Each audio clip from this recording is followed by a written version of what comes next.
बिस्मिल्लाहिर्रहमानिर्रहीम। आज हम एक नए टॉपिक के साथ आपकी खिदमत में हाज़िर हैं और वो टॉपिक है सेंटेंस। आज हम ये देखेंगे कि सेंटेंस किसे कहते हैं, स्ट्रक्चर इसका क्या होता है और इसकी किस्में कौन कौन सी हैं। हम ये भी देखेंगे कि इसकी अहमियत क्या है इंग्लिश लैंग्वेज में। तो चलें देखते हैं। Sentence is a unit of speech. इससे मुराद ये है कि आपकी गुफ्तगू का एक छोटा सा हिस्सा। लेकिन सवाल ये पैदा होता है कि गुफ्तगू का कौन सा हिस्सा, यानी किस हिस्से को आप सेंटेंस कह सकते हैं। A unit of speech having a meaningful arrangement of words, यानी अल्फाज का एक तनासब, एक तरतीब के साथ अरेंज किया जाना सेंटेंस कहलाता है। उर्दू में इसे कहते हैं फ़िक्रा, यानी बामकसद जुमला। मसलन we are talking about sentence, तो हम फ़िक्रे के बारे में या जुमले के बारे में हम बातचीत कर रहे हैं। इस सेंटेंस से या इस जुमले से बात वाज़े हो रही है, मकसद वाज़े हो रहा है, इसका जो स्ट्रक्चर है वो वाज़े हो रहा है। लिहाजा इसको हम जुमला, फ़िक्रा या हम सेंटेंस कहेंगे। यानी आपके जहन में ये बात आनी चाहिए कि हर वो बामकसद बात जो आप करते हैं वो जुमला है, यानी वो सेंटेंस है। आप इसके अलावा भी बहुत से सेंटेंस बना सकते हैं जिसमें वर्ब हो, जिसमें सब्जेक्ट हो, इसमें ऑब्जेक्ट हो, यानी उसमें एक पूरी मकसदियत वाज़े हो। एक सेंटेंस की क्लासिफिकेशन क्या हो सकती है, यानी इसकी दर्जा बंदी क्या हो सकती है। हम इसकी वजाहत कुछ इस तरह से करते हैं।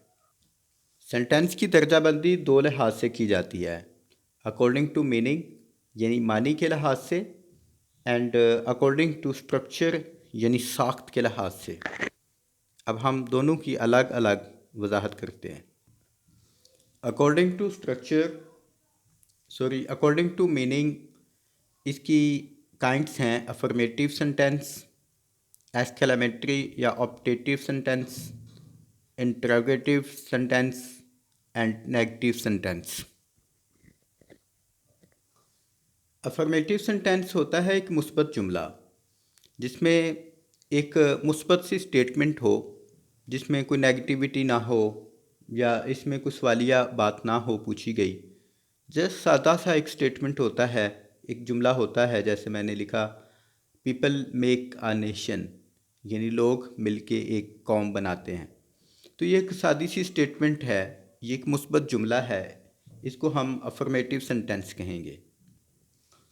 एक्सक्लेमेटरी सेंटेंसेस को फजाइया भी कहते हैं, यानी जज्बाती जुमले। इनको सिगाए तमन्नाई भी कहते हैं, यानी ऐसे जुमले जिसमें किसी ख्वाहिश या किसी जज्बे का इजहार हो, एक्सक्लेमेटरी सेंटेंसेस होते हैं। यानी आप ऐसे जुमले देखते होंगे जिसमें अमूमन खुशी का इजहार पाया जाता है, किसी ख्वाहिश का या किसी दुआ का इजहार पाया जाता है। जैसे वो मैंने लिखा कि आप अमूमन जुमले में हो रहा, ओह, आ, इस तरह की जो साउंड्स होती हैं या जज्बात होते हैं वो नज़र आते हैं। या मे यू लिव लॉन्ग, ये एक तमन्ना है, एक दुआ है, ये भी एक्सक्लेमेटरी सेंटेंसेस में आएगा, यानी ऑप्टेटिव सेंटेंसेस के ज़ुमरे में आएगा। जी, इंट्रोगेटिव सेंटेंसेस नंबर 3 पे वो होते हैं जिसमें सवाल पूछा गया होता है। व्हाट इज़ योर नेम, ये इंट्रोगेटिव सेंटेंस है। वाई आर यू रेस्टलेस, आप क्यों बेचैन हैं, ये भी एक इंट्रोगेटिव सेंटेंस है, यानी सवालिया जुमला है। नेगेटिव सेंटेंस वो सेंटेंस होते हैं जिसमें नफ़ी पाई जाती है। जैसा ही इज़ नॉट वर्किंग, यानी वो काम नहीं कर रहा है। तो नहीं का आना नेगेटिव सेंटेंस की तश्कील का एक निशान है। नेक्स्ट है एम्पेरेटिव सेंटेंस। ये ऐसे सेंटेंस होते हैं जिसमें कमेंट, रिक्वेस्ट या एडवाइस पाई जाती है, जिसमें एक तजवीज़ पाई जाती है। You should respect your teacher, you should do your work. यानी ये चीज़ें जो है अमूमन आप देखते हैं ये इम्पेरेटिव सेंटेंस में आते हैं। इम्पेरेटिव सेंटेंस की दो मैंने मिसालें लिखी। प्लीज़ डू माई वर्क, ये भी इम्पेरेटिव सेंटेंस है। You should respect your mother, आपको अपनी माँ की इज़्ज़त करनी चाहिए, ये भी इम्पेरेटिव सेंटेंस है। अभी हम सेंटेंस की क्लासिफिकेशन करेंगे स्ट्रक्चर के लिहाज से है। स्ट्रक्चर के लिहाज से जुमले की कितने किस्में हैं, कौन कौन से जुमले किस तरह से होते हैं। जी, नंबर 1 सिंपल सेंटेंस, जिसके बाद है कंपाउंड सेंटेंस, जिसके बाद आता है कम्प्लेक्स सेंटेंस, और नंबर 4 पे है मल्टीपल सेंटेंस। सिंपल सेंटेंस वो होता है जिसमें एक वर्ब एटलीस्ट आए, जैसे टीचर टीचेस अस। तो आप देख सकते हैं कि इसमें जो टीच है वो वर्ब है, 3 वर्ड्स का एक सेंटेंस बना और ये सिंपल सेंटेंस है।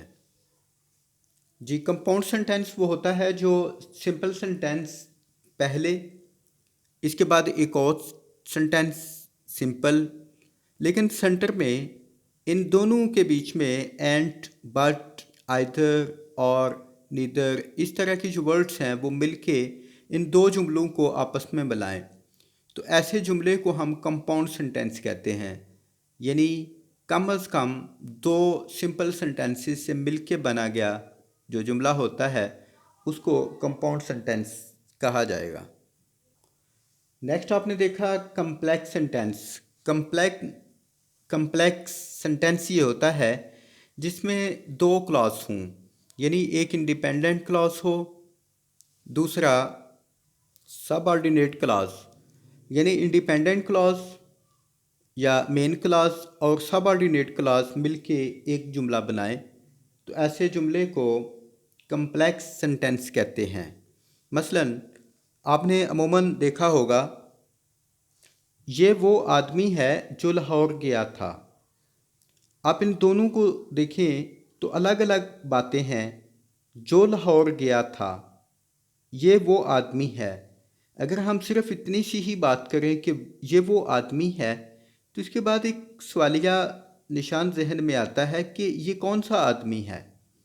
तो आगे हम जब तक नहीं लिखेंगे कि वो जो लाहौर गया था, या जो सियालकोट आया था, या जो कराची मौजूद था, या जिसने इम्तहान पास किया था, तो बात वाज़े नहीं होती। इसका मतलब ये हुआ कि इसमें एक मेन क्लास और एक सबऑर्डिनेट क्लास है। ये वो आदमी है, ये सबऑर्डिनेट क्लास है, और मेन क्लास जो लाहौर गया था। यानी मेन क्लास वो होता है जिसमें वर्ब पाया जाए। पहले सेंटेंस में या पहले हिस्से में ये वो आदमी है, ये वर्ब नहीं है, यानी इसमें वर्ब नहीं है, जबकि दूसरे हिस्से में वर्ब पाया जाता है। इसलिए जो इंडिपेंडेंट क्लॉज और सबऑर्डिनेट क्लॉज मिलके एक जुमला बनाएं, ऐसे जुमले को कम्प्लेक्स सेंटेंस कहते हैं। कंपाउंड सेंटेंस वो होता है जिसमें इंडिपेंडेंट क्लॉज और मेन क्लॉज ज़्यादा पाए जाएं, यानी लंबा जुमला जिसमें ज़्यादा सबऑर्डिनेट क्लॉज और इंडिपेंडेंट क्लॉज पाए जाएं, ऐसे जुमले को मल्टीपल सेंटेंस कहेंगे। मल्टीपल सेंटेंस की ये मिसाल आपके सामने है। The principal went to school for examination that was to be conducted in the main hall. तो आपने देखा है कि the principal went to school ये एक मेन क्लॉज है, यानी मेन एक जुमला है, और इसके बाद फिर नेक्स्ट एक जुमला स्टार्ट हो जाता है, फॉर एग्जामिनेशन, एग्जामिनेशन उसकी कॉज आ गई, that was to be conducted in the main hall, ये भी एक जुमला आ गया। यानी ये एक मल्टीपल सेंटेंस है जिसमें आपने देखा वेंट एक वर्ब आया, इसके बाद कंडक्ट इसमें सेकंड वर्ब आया, तो इसमें वर्ब ज़्यादा आए, इसमें जुमले जो हैं वो लंबे हैं। ऐसे लंबे जुमले जो हैं उनको हम मल्टीपल सेंटेंस कहते हैं। अमूमन स्टूडेंट्स के माइंड में एक बात आती है कि सेंटेंस और क्लास में क्या डिफरेंस होता है।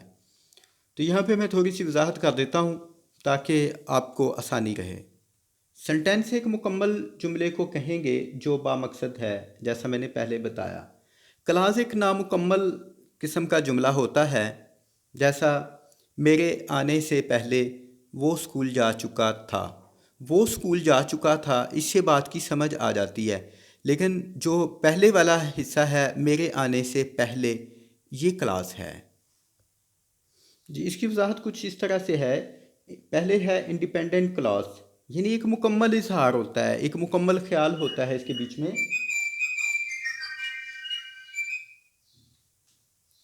जबकि सबऑर्डिनेट क्लास, उसके बाद एक होता है कोऑर्डिनेटेड क्लास। तो पहले नंबर पे है इंडिपेंडेंट क्लास यानी मुकम्मल ख्याल, दूसरे नंबर पे है सबऑर्डिनेट क्लास और तीसरे नंबर पे है कोऑर्डिनेटेड क्लास।